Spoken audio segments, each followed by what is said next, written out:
Good morning student, welcome to my class BOD class. मैं विष्णु गर्ग आपका एक बार फिर स्वागत करता हूँ बीओडी क्लास में। आपको टॉपिक दिख ही रहा होगा, इससे पहले हम डिस्कस कर चुके हैं वर्किंग कैपिटल मैनेजमेंट के बारे में कि वर्किंग कैपिटल मैनेजमेंट क्या होता है, इसके बारे में हम डिस्कस कर चुके हैं। थोड़ा सा पॉइंट ऑफ व्यू मैं ले लेता हूँ कि what is working Capitals, working capital क्या होता है। ग्रॉस वर्किंग कैपिटल्स में मैंने डेफिनेशंस बताई थी कि दो साइंटिस्ट्स ने अपनी डेफिनेशंस दी हैं। क्लासिफिकेशन ऑफ वर्किंग कैपिटल्स बता चुका हूँ मैं आपको। आज जो हमारा टॉपिक डिस्कस होगा वो डिस्कस होगा हमारा नीड्स ऑफ वर्किंग कैपिटल। कल हमने वर्किंग कैपिटल के बारे में पढ़ लिया था, उसकी क्लासिफिकेशन पढ़ ली थी। आज पढ़ेंगे हम नीड्स ऑफ वर्किंग कैपिटल। चलिए देखते हैं। फर्स्ट पॉइंट है हमारा needs of the working Capitals. इसमें क्या है देखते हैं। Purchasing raw material components and spheres, मतलब कि कच्चे माल और घटकों और पुर्जों के लिए खरीद हमारी कार्यशील पूंजी की आवश्यकता होती है। भाई आपका वर्किंग कैपिटल क्या रहेगा, आपको कितना मटेरियल खरीदना है, कितने स्पेयर्स खरीदने हैं, कितने घटक खरीदने हैं, कितने कंपोनेंट्स अपने प्रोडक्ट्स के लिए। पे सैलरीज एंड वेजेस, आपका जो भी वेतन है, मजदूरी है, भुगतान है, वो सब के सब वर्किंग कैपिटल की ज़रूरत है, आवश्यकता है।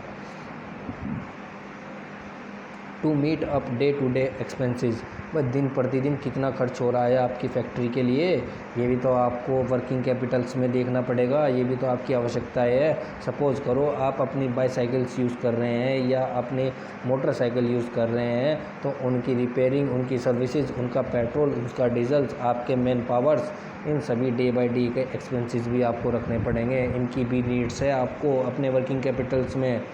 To provide credit facility to customer, ग्राहकों को ऋण सुविधाएं प्रदान करना।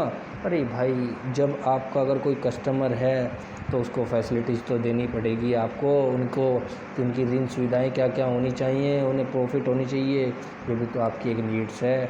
To meet the promotional cost, मतलब कि प्रचार लागत को पूरा करने के लिए। भाई आपका एडवर्टाइजमेंटिंग एक फ़ीस लगेगी, आपको अखबार में एक ऐड कराना है, उसके लिए पैसा देना पड़ेगा। आपको यूट्यूब पर अपने एड्स देने पड़े हैं, उसको भी देना पड़ेगा। ये सभी तो चार्जेस जितने भी पेएबल होंगे ये आपको अपनी वर्किंग कैपिटल में रखने पड़ेंगे, जब ही आप अपनी नीड्स तैयार करेंगे। अब अपना आपका नेक्स्ट टॉपिक आता है factors affecting working capital requirement. अब हम देखते हैं कि भाई फैक्टर्स क्या हैं जो इफ़ेक्ट करते हैं वर्किंग कैपिटल्स को। पॉइंट टू पॉइंट डिस्कस करते हैं। दिख रहे होंगे आपको आपके सामने स्क्रीन पर। नेचर्स और कैरेक्टर ऑफ बिजनेस, प्रकृति या व्यवसाय का चरित्र। भाई आपका नेचर क्या है, आपका इस बिज़नेस पर सबसे अच्छा इफ़ेक्ट्स डालता है, आपका कैरेक्टर क्या है इस बिज़नेस को, ये भी आपका एक फैक्टर्स है। साइज़ ऑफ बिजनेस, आपका व्यवसाय का आकार क्या है। भाई आपकी मिड टर्म बिजनेस चला रहे हो, शॉर्ट टर्म बिजनेस चला रहे हो, लॉन्ग टर्म बिजनेस चला रहे हो, आपका साइज़ क्या है। भाई आपकी बड़ी फैक्ट्री है, स्मॉल फैक्ट्री है, आप स्मॉल स्केल पर काम कर रहे हो, लार्ज स्केल पर कर रहे हो, ये तो आपका पता होना चाहिए। भाई प्रोडक्शन पॉलिसीज़ क्या हैं आपकी। भाई उत्पादन नीति आपका प्रोडक्ट कितना है।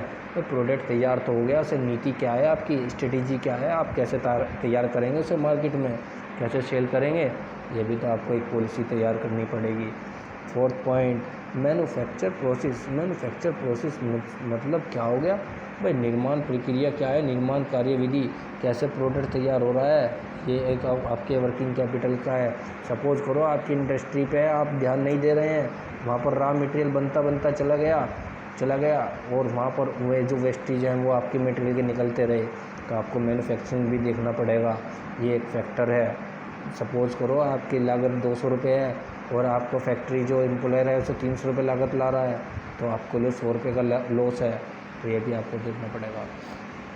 सीजनल वेरिएशंस, मतलब कि सीजनल बदलाव भी आपको करना पड़ेगा कि भाई अगर आप एक कपड़ा उद्योग से बिलोंग करते हैं तो आपको विंटर और समर के अनुसार ही चलना पड़ेगा।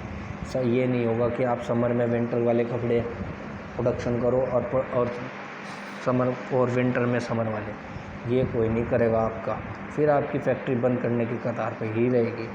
आपका आता है वर्किंग कैपिटल साइकिल। भाई ये इम्पोर्टेंट टॉपिक है वर्किंग कैपिटल साइकिल, इसके बारे में हम समझेंगे ज़रूर। आइए नीचे डिस्कस करते हैं। आप दिख रहे होंगे एक डायग्राम, और मैंने इस डायग्राम में चक्र बना रखा है। ये चक्र ही एक साइकिल है। क्या चक्र है, आपको इन पॉइंटों पे ही डिस्कस करना है।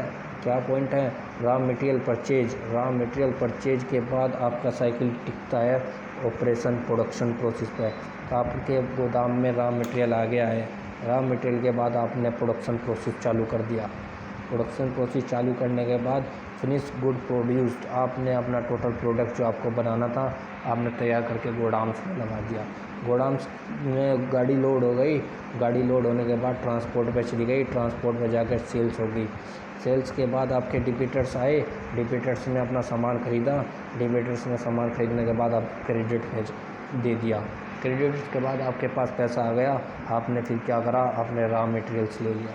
इस तरह से एक आपका वर्किंग चला हुआ है, 6 स्टेप्स में आपका वर्किंग साइकिल चला हुआ है। इसी को मैंने बोला है वर्किंग कैपिटल साइकिल। फिर आपका पॉइंट आया रेट ऑफ स्टॉक टर्नओवर। भाई आपका स्टॉक टर्नओवर की दर क्या है, आपको रेट जितना आपने इन्वेस्ट किया आपको उतनी दर से मिल भी रहा है या नहीं। क्रेडिट पॉलिसीज़ क्या है, रणनीति क्या है, बिजनेस साइकिल क्या है, व्यापारिक चक्र कैसे बनेगा आपका। Rate of the growth of business earning and capacity, भाई व्यापार की वृद्धि दर और पूंजी अर्जित करना। फिर आपके छोटे छोटे मैंने नीचे डिस्कस किया है टॉपिक्स। एक्सिस वर्किंग साइकिल, ये थोड़ा आपके कोर्स में नहीं है लेकिन फिर भी डिस्कस करना मैंने सही समझा, मैं आपसे डिस्कस करता हूँ। Excess working cycle, excess working cycle मतलब unnecessary storage of the inventory. भाई अतिरिक्त काम करने का भी तो एक कोई चक्र है, उसमें जो इन्वेंट्री का अनावश्यक भंडारण। भाई आपने कोई प्रोडक्ट है उसका कोई यूज़फुल नहीं है, आपने उसे गोदाम में लगा रखा है तो वो आपके लिए अनावश्यक भंडारण है। डिफेक्टिव क्रेडिट पॉलिसी, दोषपूर्ण क्रेडिट रणनीति मत चलाओ, वरना तो आपका सिस्टम जो आपका पॉलिसीज़ हैं वो फेल हो जाएंगी। Accumulation of stock cash blockage, जो आपका स्टॉक है उसका संचय होना चाहिए, नकद रुकावट होनी नहीं चाहिए। कुछ आप इधर देख रहे होंगे साइड में, राइट साइड में, इनडिक्वेट वर्किंग कैपिटल, अपर्याप्त कार्य चक्र क्या है। अब तक हमने जिक्र करा था कि अतिरिक्त काम करने का चक्र क्या है, अब हम डिस्कस कर रहे हैं कि अपर्याप्त कार्य चक्र क्या है। भाई fairs can not undertake profitable project, परिचालन परियोजनाओं का लाभ करने में कठिनाई होती है ज़रूर। Difficulty in implementary operational plans, निश्चित स्टॉक का पूरा प्रयोग नहीं किया जाता। Fixed stock are not used fully, credit ज़रूरतों को पूरा करने में सक्षम नहीं है। Not able to meet it credit needs, जितने भी आपके नीड्स हैं उन्हें आप पूरा नहीं कर पा रहे हैं। ये आपके आज मैंने डिस्कस किए हैं। मैंने डिस्कस किया आपसे नीड्स ऑफ वर्किंग कैपिटल क्या है। नीड्स ऑफ वर्किंग कैपिटल के बाद आपसे मैंने डिस्कस किया फैक्टर्स अफेक्टिंग वर्किंग कैपिटल की रिक्वायरमेंट क्या क्या होगी। आपका बिजनेस का साइज पता होना चाहिए, आपकी वर्किंग कैपिटल साइकिल पता होनी चाहिए, क्रेडिट पॉलिसी पर रणनीति पता होनी चाहिए, बिजनेस का चक्र पता होना चाहिए, आपके स्टॉक टर्नओवर की दर पता होनी चाहिए, सीजनल का बदलाव आपको पता होना चाहिए, आपका फैक्टर है। फिर आपसे डिस्कस किया मैंने कि वर्किंग कैपिटल साइकिल क्या है। वर्किंग कैपिटल साइकिल मैंने आपको एक बार और डिस्कस कर देता हूँ कि आप एक क्रेडिटर है, आप फर्स्ट पॉइंट पर खड़े हैं, आपने कोई फैक्ट्री लगा दी है। फैक्ट्री लगाने के बाद सबसे पहले आपका काम है रॉ मटेरियल परचेज करना किसी भी शॉप से या किसी भी इंडस्ट्री से। उसके बाद आपका काम है अपने वर्कर्स को लगा कर उस प्रोडक्शन को तैयार करना, उसका प्रोडक्शन प्रोसेस लगाना। फिर उसके बाद आपका प्रोसेस, जब आपका प्रोडक्ट आपका गुड्स तैयार हो जाए तो उसको आपको सेल्स करना है। सेल्स क्या होगा, आपके डिबिटर्स आएंगे, आपको सेल्स करेंगे, उसका पैसा आपको देंगे, आपके पास उसका पैसा आएगा, उसके बाद आप उसको रॉ मटेरियल फिर खरीदेंगे। इस तरह से एक ये चक्र चलता हुआ आ रहा है। इस चक्र को ही मैंने कहा वर्किंग कैपिटल साइकिल। ठीक है, आज की वीडियो में इतना ही। कल हम डिस्कस करेंगे कि सोर्सेज ऑफ वर्किंग कैपिटल क्या है, एडवांटेज क्या है इनकी, डिसएडवांटेज क्या है। Thank you watching my video.